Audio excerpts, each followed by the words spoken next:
And we're live. All right. So thank you for the kind introductions, Andy, and a big thanks to Andy for putting this all together. And I'm really honored to be here, but mostly a big thanks to all of you for taking the time during your lunch hour and just throughout the day. I know most of us here at Kaiser are, we'd say, a little busy once in a while, right? So I know it's a lot to come here, and I really am honored that you are taking the time to be here. My only downside of giving any sort of talks over lunch is that I'm not able to eat, obviously, or giving a talk, but I look out there and I see all these delicious bites of food out there, and it starts to make me very hungry. So I have an apple if you'd like a little snack. What a kind thing to say. But anyways, as Andy mentioned, I'm a psychologist. I work right around the corner over at Park Place in our psychiatry department. I oversee the mental health training programs. But in addition to my work at Kaiser, I've also had the opportunity to carve out a little bit of a further professional identity, starting with shortly after grad school and some research that I've done. But more recently, publishing 2 books on the topic of the science of happiness and well-being.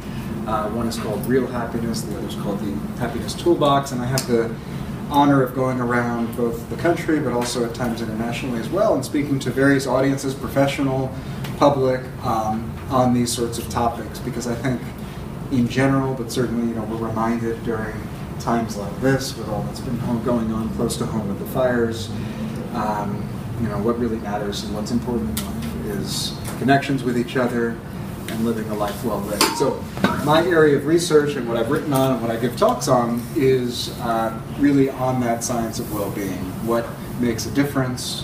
What do happy people do that the rest of us might learn from? Is happiness a skill, or is it something that we're just born with? And if it's a skill, how do we build it? How do we cultivate it? How do we grow it over time? So those are the kinds of questions that have always fascinated me. And that, I'll speak a little bit. Obviously, we won't be too in-depth today in terms of time, but we'll start this process of having this 3-part series where each time that we meet and I speak to you all, we'll have a chance to tackle a little bit of a different angle when it comes to this. So we're going to speak a bit about why this is relevant around the holidays. Obviously, the holidays can be a time of great joy and connection and good times, but it can also have its challenges. It can also have its darker parts to our lives. And I think wherever we're coming in with when it comes to this, what better gift to give ourselves at this time of year, or really any for that matter, than to start practicing the sorts of skills that can lead us to live a better life moving forward. So that's what we'll speak to in a bit. So in a nutshell, what we'll cover is kind of the what of happiness. So from this research, what are we even talking about when we say this word? It means obviously a lot of different things to a lot of different people. Gandhi said that happiness is what comes when what we think, what we do, and what we say are in harmony. I like that. Albert Schweitzer, the physicist and philosopher, he said that happiness is nothing more than good health and a bad memory. I like that one too. So we're going to kind of get to the bottom of what do we even mean by this word. We're going to talk a little bit about why it's important, why it matters. So beyond just simply feeling good, what are the benefits that we see if we can cultivate in ourselves or people that we work with a higher level of well-being. But most importantly is kind of the how. What are the different practices, skills, and tools that can actually lead to lasting changes? We know about the not lasting changes, right? We have a nice turkey dinner at Thanksgiving, we feel momentarily happy, or we meet a new amazing person, or get a new promotion, or move to a new town. All these sorts of things make us feel happier sometimes. The problem is we look up, a week, a month, 3 months later, and we're kind of back where we started. So this sort of peak followed by a falling back is very, very common. We'll talk about, on the other hand, what are the things that lastingly increase our baseline, our level of well-being. We can think of happiness as this really ancient question. This is something that's been pondered really as far back as written record, from the ancient Greeks and Roman philosophers to Confucian thinkers and everybody in between, examining questions like, what does it mean to live a life well lived? What does it mean to be happy? And if you poll people around the world, cross-culturally, the top 2 things that show up time and time again, wherever you ask the question, number 1, personal happiness, number 2, the happiness of those that I care most about. The order changes in some cases depending on where you're asking. But the importance of those 2 core principles, my own well-being and the well-being of those that matter to me, has really been at the forefront of a lot of our lives. And if we think about the major life decisions, why are we working here? Why do we live where we live? Why do we be with the people that we spend time with? Much of the time, if you boil that down, it comes from this place of, I want to be happy, or the happiness of those that matter to me.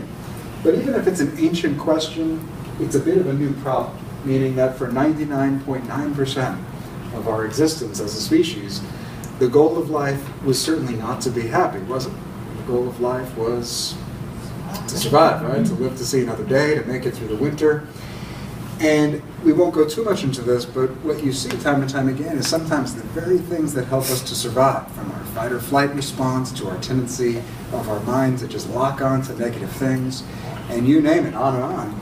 Some of the very things that help us to survive, to live to see another day, make it really, really hard to feel lastingly content, lastingly at peace, and lastingly at ease. And so we really have to do a lot to counter this, unfortunately, when it comes to our own lives. We have to actively cultivate, actively build these skills of well-being. Otherwise, our default is unfortunately towards states like depression, anxiety, stress. Even though we, on the one hand, have more people that could even ask this question of how do I become happier? If you look worldwide in terms of trends, lifespans, rates of chronic diseases, child literacy rates, you name it, through certain lenses, more people can even entertain this question, and yet the average person in America is less happy today than they were in 1940. According to surveys, they were happier 75 years ago or more if you think about what was happening. Social problems were significantly worse. World War II, right around the corner, we were about to enter it. Rates of poverty, Great Depression, and yet the average person is slightly less happy today than even back then. So clearly, where we tend to look for this is often in the wrong places. But we'll back up a step and just ask kind of what do we mean by this? One of the researchers that does a lot of work on this area called positive psychology, kind of the study of happiness, is named Sonia Lugomirsky, and she describes happiness as this experience of joy, contentment, or positive well-being, combined with a sense that our life is worthwhile, meaningful, and good. There's a lot there, even though it's just a short definition, but if you boil that and other definitions down, what you're really talking about at the end of the day is this combination of positive affect, positive emotions, right? That's going to be part of any definition of happiness, but just as, or more importantly, a deep sense of life satisfaction, meaning, and purpose that can ground us even when those day-to-day struggles might come up. So essentially, positivity combined with meaning will be our simple working definition of happiness. What really interests me in this field, and what I did a lot of my graduate work on, was looking at some of the benefits to well-being besides just feeling good. And as it turns out, I won't go into all of this, but it turns out there are benefits to the mind, to the body, and to our relationships. You know, beyond just mental health, which is an easy place to look with this, we know, for example, that happier people live longer lives. They achieve more in the workplace. They have more meaningful interpersonal relationships. Their immune systems are stronger. They bounce back from illness faster, and the list goes on and on. And what's really interesting is it's not that people get those things and become happy, which is where we might think that goes, right? It's actually that you make all things equal and you look at it through the other lens. If we become happier as individuals, as families, as communities, we actually reap these rewards that go far beyond just feeling good. So it's a really exciting area of research that I think has really big implications working for a healthcare organization like this as well as in our own lives. So what really matters? You know, we know a lot of the things that don't, right? We know, for example, that money might make us temporarily happier, but once you get to a certain point, it doesn't add a whole lot to the picture. We know that all these places we might tend to look, you know, according to societal messages, don't really make a lasting difference. So the actual things that do make a lasting difference are a little less sexy than we might think, but here they are. And what I've identified and written about and what I give talks about are these 12 core principles for lasting well-being. 10 skills, right, that if we put them together, if we build them, can actually change our mental health, our physical health, even lead to brain-based changes when we practice them over and over again through a process called neuroplasticity. And what are these skills? gratitude, so being thankful for what we have, compassion and kindness towards others, kindness towards ourselves, which for many of us comes a little bit harder sometimes, especially if we tend to be in kind of give mode. Mindfulness, so the ability to be present, to be in the here and now, which is a struggle for many of us. We think about the past, we jump ahead to the future. Close interpersonal relationships, a sense of deep connection with people, not quantity of these relationships, but the quality of those connections. A sense of meaning, a sense of purpose that can kind of, again, ground us during more difficult times. Health and wellness, what we do here, right, in the Kaiser Permanente. A sense of awe, so the ability to see wonder, to be wowed by whether it's natural wonders, whether it's inspirational people that elevate us. That sense of awe has been tied to real incredible physical and mental health gains. The ability to forgive, accept, and let go, rather than hold on to painful experiences from the past.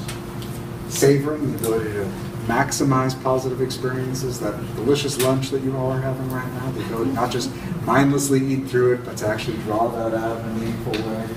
Hope and optimism, and knowing our strengths and using these in different creative ways. These have all been looked at through the lens of what are happy people doing that the rest of us might not be doing. Now we know that around 40 to 50%, depending on the study of happiness, comes from genetics. But only about 10% comes from life circumstances. So the things that are outside of our skin, the things that surround us, where we live, what we do, how much money we have, and that what really matters at the end of the day when it comes to lastingly increasing our well-being, and what we've got control over are those remaining 40 or 50%. And the best way to tap into those are through these sorts of skills. So just to set the stage for the next couple of weeks, or really the next 3 sessions, each time that we meet, or whether you're joining us online or watching through the YouTube channel, we're going to cover a couple of these in a little more depth. So twice each meeting. We're not going to, unfortunately, this time around have time to go into each and every one of these. But today, what we're going to talk about are gratitude and savoring, which I think are nicely related and have a lot of implications for this time of year and what we're after. So when we think about, and I'm sorry, I'm an unabashed cat lover. How many dog lovers in here, by the way? All right, that's a lot of hands. How many cats? Cat people. The correct answer. I like them all. And both are certainly associated with higher levels of well-being, which we know if we have them. Except for my cat, I don't think she likes me very much. I've been with her about 10 years. I'm still working on her. One of these years. But we're going to start with this idea of gratitude, which it's not a brand new idea by any stretch. And what you see actually much of the time in this science of happiness and studying this is that these are in many cases ancient ideas that now we're understanding how much of an impact they have. And not only how much of an impact do they have, but how can we cultivate them in a way that's meaningful and lasting. But the idea of gratitude goes way, way back. Every major religion around the world talks about this. We were probably encouraged to be grateful and thankful, certainly in families growing up. This is an ancient Greek philosopher named Epictetus. He says, he is a wise man who does not grieve for the things which he has not, but rejoices for that which he has. So ancient wisdom that we now can have a sense of just how powerful this is when it comes to our well-being. I'm not going to belabor this too much because I'd rather get into kind of what we might be able to do about it. But I did want to just highlight a few of these really exciting studies. First on physical health, mental health, and also I'll show a little bit on the brain in the next slide. But we know, for example, that if we practice gratitude, this is linked to lower rates of depression, anxiety, and stress. It's even linked to improvements in sleep, increased physical activity and exercise, closer interpersonal relationships, both romantic relationships and other. Improved success and performance in the workplace and at school, if you're looking at it through the lens of kids and teens, where this has been studied. Grateful people are more forgiving, they're more compassionate, they're more likely to spend time volunteering. And best of all, it's not merely that people who happen to be grateful by nature get all these benefits.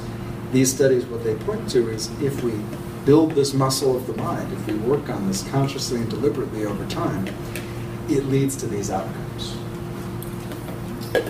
I wanted to highlight just a few. There are particular areas of the brain. I won't go too much into it, but if you were to be hooked up to, say, an fMRI machine, a functional MRI machine that's measuring in real time what's happening in your brain, there's a couple of areas that are linked to gratitude that have to do with feelings of safety, feelings of interpersonal connection. There's an area called the left prefrontal cortex, which is highly linked to a lot of positive psychological states, and gratitude is no different than that. It's one of the best ways to activate that.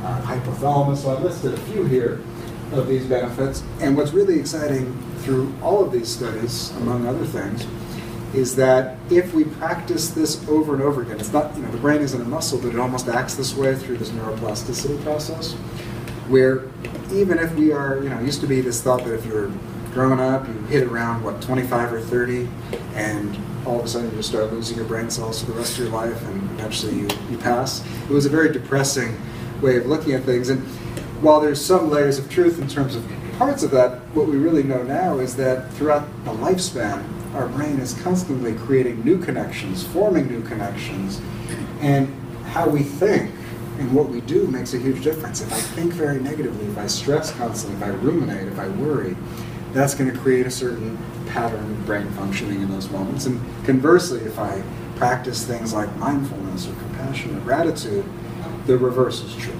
And so we can actually build this muscle over time. So how do we do this? I wanted to just highlight 3 very brief skills, practices, if you will, that have been shown in studies of people ranging from just the average person off the street to people struggling with depression, anxiety, or stress, how we might put this into practice in a very simple way, something that's sustainable. I think that most of us in this room, patients that we work with, family members, we're probably a little busy from time to time. So if I said to you, hey, I got this great skill to make you more grateful and have all these benefits, and it's only going to cost you 10 years of your life and 3 hours a day, most of us would start walking out the back of the room very, very quickly. So what we know instead is there's some really practical, simple ways that we can do this that can actually lead to lasting changes. How many of us, either from watching Oprah or anywhere else, have heard that, hey, writing a gratitude list is a good idea, right? And I will say, of all the people in the world, probably Oprah has done the most of really highlighting how important this life-changing skill of gratitude is. But there's a little twist on making just a gratitude list, a twist on the list, unintentionally rhymed. And it's called 3 Good Things. It's the simplest exercise that I know of, but it's one of the most profound if we actually stick with it. It can be one of the most life-changing in terms of shifting our perspective. And it really is as simple as it sounds.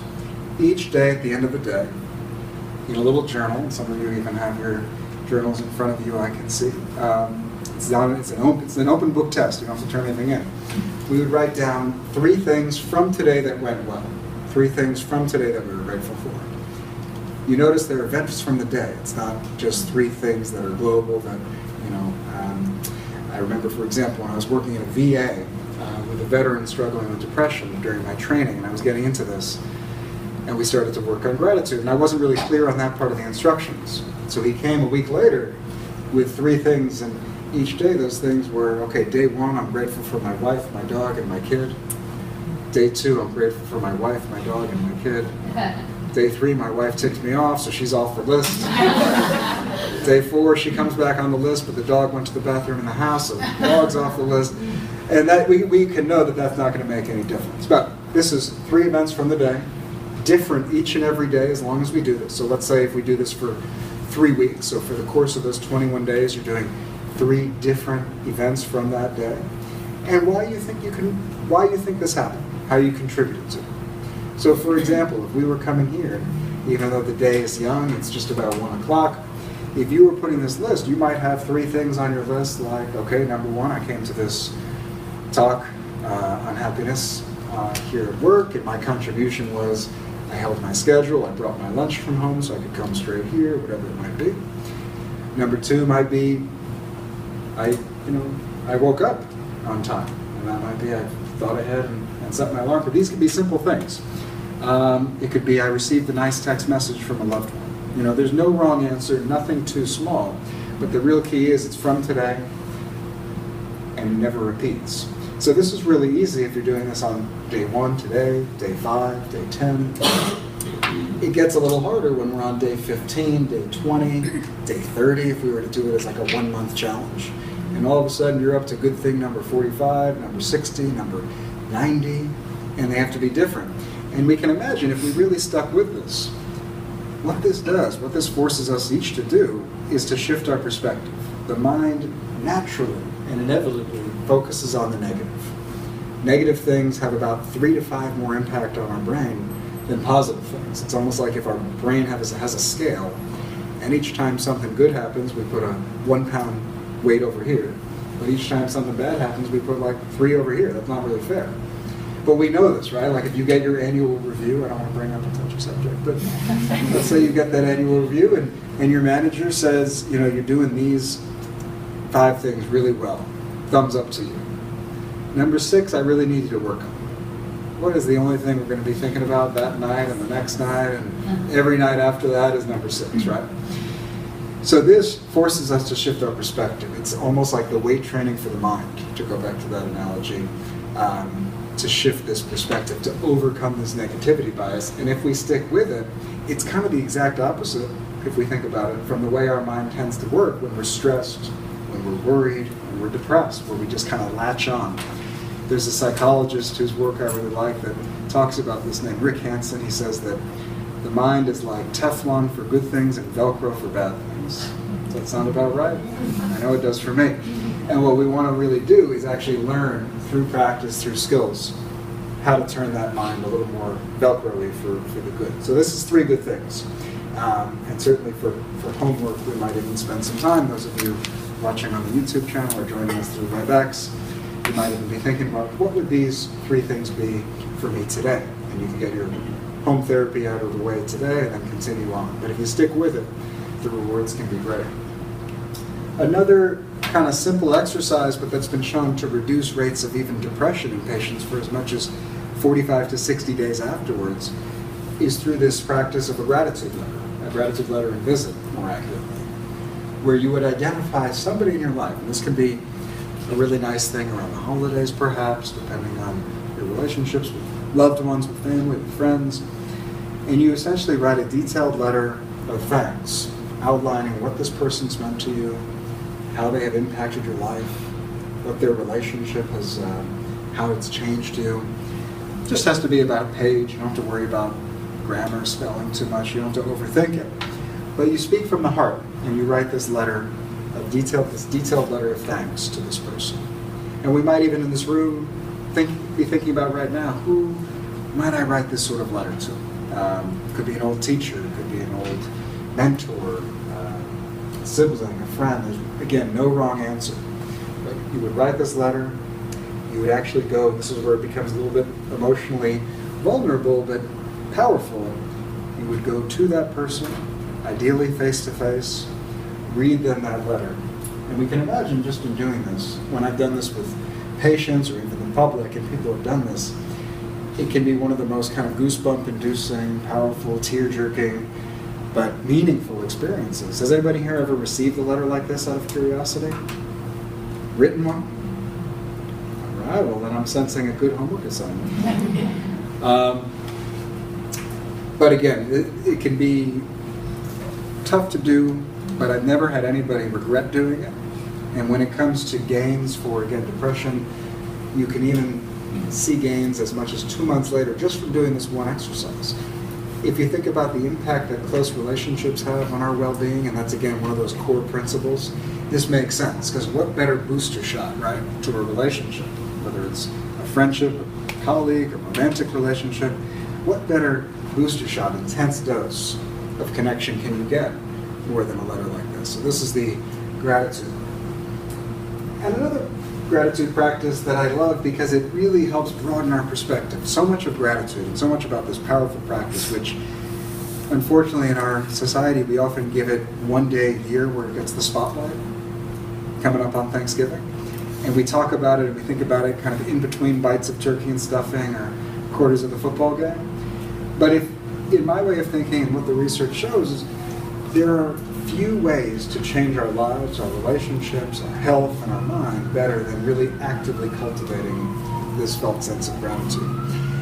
And one of the big keys to gratitude is turning these everyday things that we normally go on autopilot for. We're on blinders, we're going from point A to point B automatically. Think about all those autopilot activities that we all do every day. Eating, bathing, doing the dishes, walking, driving, which is kind of a little scary. But we do these on autopilot, and so much of the key with gratitude is to just shift it from blinders on to eyes on, and looking at these small things that we take for granted. And one of the nice practices that was inspired to me by this quote from Albert Einstein, just 100 times every day, I remind myself that my inner and outer life depends on the labors of other people, and that I must exert myself in order to give in the same measure as I have received and I am still receiving. It's a powerful quote, and one of the things that this brings up, I know for me, and it sort of has become a practice that I do and that I teach, is to remind ourselves each and every day how much of what I'm experiencing right now, where I am today, on any level, whether it means very literally, like in this room, to on a broader level, have depended on the input, the support, and the help from others, right? Whether it's people who pave the streets, turn on the heat in this building, people like Andrea that make this day possible, people like you that show up. But you could go a lot further back upstream, right? And think about how much of everyday life has nothing to do with us. And it's this, on the one hand, very humbling. On the other hand, I think it brings out a real sense of gratitude and connection to the world around us. So we might, for example, in this practice, and it's a nice one around holiday times, but certainly at other times as well, really pause and think about, where am I right this moment? In a literal sense, but also a broader sense. And who helped me get here? And if we just, even as a free write, we're not going to do it now in terms of time, but we're going to spend, let's say, even 10 minutes just brainstorming all the people in my life, all the people in your lives that have helped you get to this point. It could be this incredibly eye-opening and powerful practice, and reminding us of what we owe to others, which is kind of a hallmark of gratitude. If anybody has ever watched The Simpsons, there was this great episode years back where Bart Simpson is asked to say grace at the dinner table. Big mistake. And he says, "Dear God, we bought all this food ourselves and cooked it ourselves, so thanks for nothing." Not a very grateful young boy. And we would be wise to kind of take the alternate view, I think, from both a mental health and a physical health standpoint. So, as we go forward in this holiday season and in the days ahead, hopefully it doesn't just end around Thanksgiving as it does in many cases like a resolution, to think of this skill of gratitude being highly linked to well-being, higher levels of happiness, and really more, how do I change the eyes with which I look at the world? And that's really, to me, the key of gratitude. However we get there, whether it's through a journaling exercise, whether it's through direct expressions of gratitude to people that we care about, whether it's through practices like this, there's no wrong way. But how do we just continue to build this muscle over time in a way that can last? I'd also like to talk, and I think it's relevant, it links to gratitude, but it's a little different. This idea of savoring. And if we think of the word savoring, we probably have a sense of what we're talking about. But from a psychological standpoint, as it links to happiness, to well-being, what we're thinking about with savoring is, how do I maximize good experiences in my life? Has anyone ever had the experience where something really positive happens in your life, but by like even the end of the day or the next day, it's almost like water on a duck, it's just kind of rolled off of you?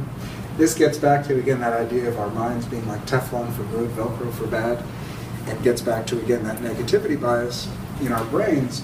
What we do when we're savoring is we take, almost like an accordion, we take this good experience, this good moment, this good interaction, this good event, you name it, and we'll kind of talk about what this means. And instead of it just being this, we draw this in. So if you, for example, think about a really good experience, let's give a simple example. If you work at Kaiser, you get PTO. Let's say you go on vacation, right? Let's say you're really excited about this vacation. Long weekend, maybe. I heard somebody talking about going to Inverness. So let's say you're going there, and you're having this beautiful weekend, 3-day weekend, we'll even be generous. If I am stressing about life and ruminating about who knows what, pretty much until I leave. Anyone ever have this experience, like you're preparing to leave and your stress at work rises because you're trying so hard? Did I respond to every message? Did I get back to every patient secure message? Did I change my email? Oh, I think I forgot to change my automatic replies, whatever it is. And we stress to that moment that we're gone.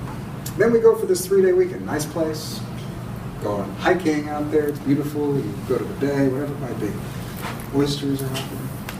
But when we're there, we're just kind of thinking about what's awaiting us on the other side when we get back. And then as soon as we're back, we come back to an exploded inbox, and we come back to all these messages, the red light on the phone, the red light. Could be like a horror movie. We're getting just about like this benefit, this much benefit, right, from that wonderful time away, because of our mind's tendency to wander and to drift and to not be present with what we're experiencing. If we were to try on for size, let's say, just to use that same example, as we're approaching the weeks leading up to that weekend getaway, we spend time really anticipating this joy that's to come. We research the area that we're going. We look at pictures. We talk about with our loved ones who we might be going with what we're excited about, right? When we're there, we practice mindful awareness. We're there. We're not back here in real life. We're kind of fully immersed in that experience. And then when you do get back, of course, life's going to greet us and we get back to the routines, but we don't let that experience just end. We go back in hindsight. We reflect, we talk about, we journal, we look at pictures, whatever it might be, and we're drawing it out. Because here's sort of what I'd say, not a dirty little secret, it's the truth, of the way a lot of this stuff works from a happiness standpoint is our bodies and our brains don't differentiate between what's happening right here and right now with what we're thinking about up here. And this has, look at that. This has either really big implications in a bad way, right? If we're constantly worrying and thinking about and dwelling on the negative. But it also has really big implications the other way if we're replaying, reliving, and sort of sharing in those moments way after the fact, right? We're having those same reactions from a physical standpoint. We know this from the not so good way, right? Something, you're talking about something stressful and you just start to boil over and it feels like it's happening again. But this is kind of building the opposite muscle, that we're kind of cultivating this ability to look forward to the future, to be present with what's happening in the now, and to also after the fact, so 3 different time points, relive the good moments in life, which as it turns out is hugely important from a happiness standpoint. As is a working remote, so we're going to see, right now this is going to be the experiment. After dropping it, does it work?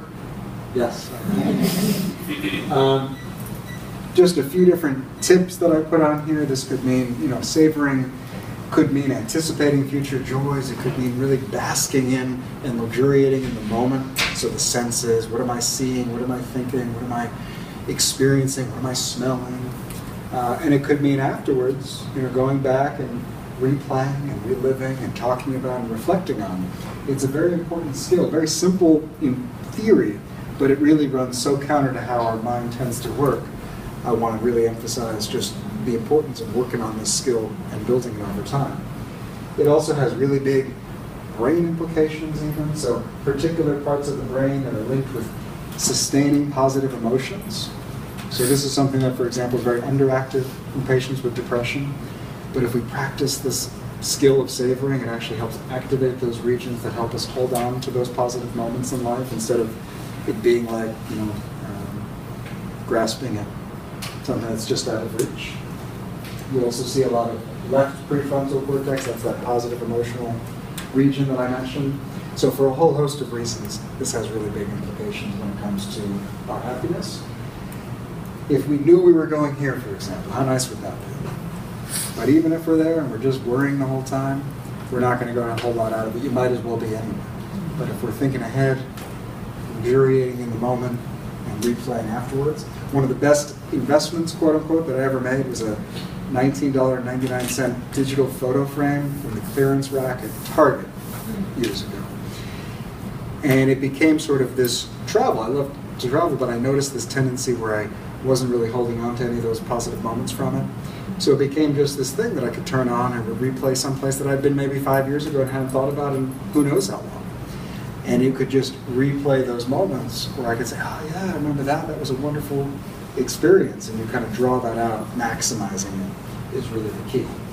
So whether it's through taking a walk and, you know, looking at the fall leaves and just noticing what it's like to do that, this could be a great way to do this during the holiday season. If it's through really luxuriating on the senses, so if you're having a nice Thanksgiving meal or anything like that, just really soaking that up. Another way to do this is to imagine, like, if you were going to lose a certain sense. Like, how would we go about life if we knew in a week we weren't going to be able to see, smell, hear? How would that change the way that we live? And if we kind of think about it from that perspective, that can give it, again, with new eyes, the ability to really soak up and appreciate the gifts that we all have just by being fortunate as we are. Noticing the small things each and every day that we would normally breeze through on autopilot. So instead of just having those blinders on and going from point A to point B, what savoring allows us to do is to notice the color of the sunrise, to experience a moment of connection with somebody that we would normally maybe have it go in one ear and out the other. There are endless possibilities. So whether it's with gratitude, whether it's with savoring, my invitation to you is to kind of think about, as we approach these coming weeks of the holiday season, whatever those mean to you. You know, and we all have our associations, could be really positive, could be not so positive. But to think about a gift that you can give yourself in terms of self-care. To think about, how can I just begin this process, if it's newer to us, to begin this process of cultivating a skill like savoring, a skill like gratitude, to begin to build these muscles of the mind, so to speak, to help me become a happier person. Because at the end of the day, you, just being here, you are worth it. And we sometimes don't remember this. We tend to lose sight of that from time to time. And there's no greater investment than in our own self-care and our own well-being. And if we do these sorts of things, as simple as they seem on the surface, but we do them over and over again, and we change our perspective, we change our views, we change the way that we think, we change the way that our body functions, our brain functions, the rewards are great. We can become happier, more satisfied in our lives, even healthier, as it turns out. So, I wanted to also leave you with a couple of tips, and you should have, I don't know if you have access to these, but I'm happy to send them along. I'll have my email on the last slide, but a few different books that I would recommend when it comes to, if you're interested in this sort of stuff. We did obviously a really quick version of things, but we'll pick things back up in parts 2 and 3 with a book. And you'll notice this not so subtle move that I did here. Yeah. I put myself at first and third. Because if you put yourself first and second, then people look at you funny. They're like, who's this guy? He thinks he's full of himself. But if you put yourself first and third, they're like, oh, he must be very objective with that. That's just the order. It's like a menu. You put the most expensive item not at the top. But these are really good books by different researchers and writers that are in the field that from slightly different angles that can really help in this journey as well. Some really good websites, many of them with sort of self-help, how-to practices. The Greater Good Science Center out of UC Berkeley is a great resource for anybody. They have free articles and self-help practices, videos. There's even an entire 16-hour course that's free for the public on happiness. Or maybe it's 6. 16's a little bit over the top. They do have a 16-hour one, but I think you do have to pay for it. It's for professionals. But they have a free 6-hour one. So if these last 40 minutes or so today whet your appetite a little bit, that's also a really good resource. But they just have a wealth of information. If this sorts of stuff tickles your fancy, if you're intrigued by it at all, there's really good resources there. And finally, there's a few apps that I wanted to mention, some that help build gratitude, others that work on more kind of general happiness-related principles, some that focus more on mindfulness and meditation. So I wanted to hook you up with some of those if you wanted to take a little screenshot of that. But if you had any questions or wanted more kind of a thorough discussion or resource list, I wanted to put my email address right here. I welcome questions. I'm easy to find. You can Skype message